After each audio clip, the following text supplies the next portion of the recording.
Hidup di dunia tak terlepas dari berbagai masalah.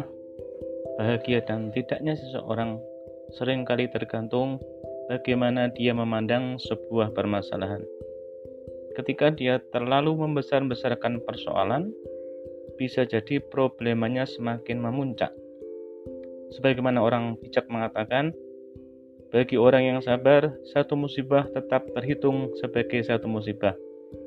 Namun bagi orang yang gelisah, satu musibah terhitung sebagai dua musibah.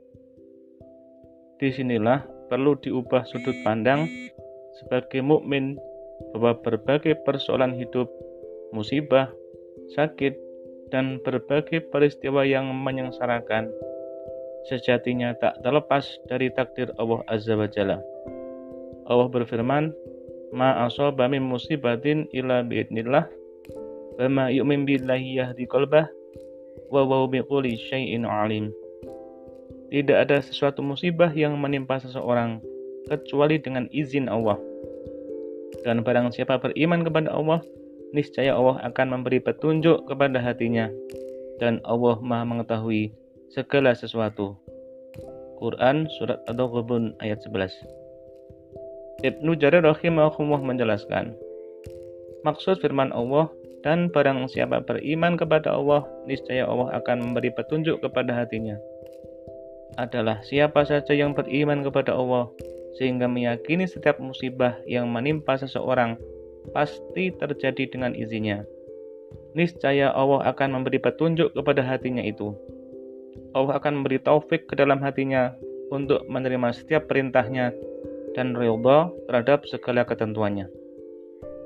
Al-Qamah rahimahullah menerangkan, orang yang dimaksud dalam ayat ini adalah siapa saja yang terkena musibah dan menyadari bahwa hal itu berasal dari Allah sehingga dia ridha dan menerimanya. Jadi, faktor terpenting agar musibah atau hal-hal yang tak mengenakkan tetap bisa dihadapi dengan baik adalah faktor iman kepada Allah Azza wa Jalla. Semua yang telah sedang dan akan terjadi, semua mengandung kebaikan bagi hamba Allah, dan Allah Maha Bijaksana. Seorang mukmin yang bertauhid lurus harus menghadapi segala peristiwa dengan mengembalikan segala sesuatu kepada Allah Azza wa Jalla yang berkuasa atas segala sesuatu, serta tak membenci musibah dan perkara-perkara yang membuat ketidakbahagiaannya. Dengan berbagai masalah yang silih berganti, seorang mukmin akan semakin tangguh dan tahan uji.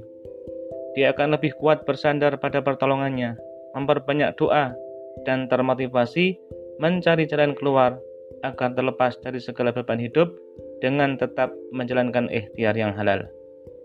Imam Ibnul Qayyim rahimahullah dalam Madarij Salikin, beliau mengatakan, pria yang lemah kadang terpukul jiwanya dan akan kalut pikirannya oleh musibah yang menimpanya.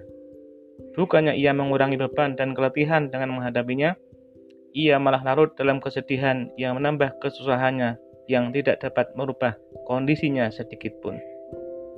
Pribadi berkarakter tegar, tahan uji, sabar dan percaya diri yang tidak berlebihan, niscaya akan tetap kokoh imannya, stabil emosinya, dan kuat hatinya dalam menghadapi prahara hidup dengan izin Allah Azza wa Jalla tentunya. Saat pikiran kacau dan jiwa kalut, seseorang akan hilang kemampuan untuk konsentrasi berpikir serta tidak fokus menatap masalah. Akhirnya, bukan solusi yang ada, namun frustasi. Saatnya selalu memperbarui iman dengan akidah shahihah agar bisa lebih intens memahami akidah yang sahih, agar bisa lebih kuat dan bersabar dalam menjalani hidup. Bergaul dengan sahabat yang sahih yang selalu menstimulus diri untuk lebih baik, bijak dalam menghadapi beban hidup. Melatih untuk selalu optimis bahwa badai itu pasti berlalu. Hindari terlalu tegang dan mendramatisir keadaan hingga berdampak pada kesehatan badan. Seorang penyair berkata, banyak urusan dan pusing menggerogoti tubuh hingga kurus kering dan menjadikan si pemuda tua beruban. Seorang penyair yang lain mengalunkan, berbagai musibah yang menimpa adalah ketentuan semata, namun masa-masa sulit hanyalah sebentar saja. Kesusahan dan kebahagiaan tidak kekal selamanya. sebagaimana pergantian hari, siang, dan malamnya. Wallahu a'lam.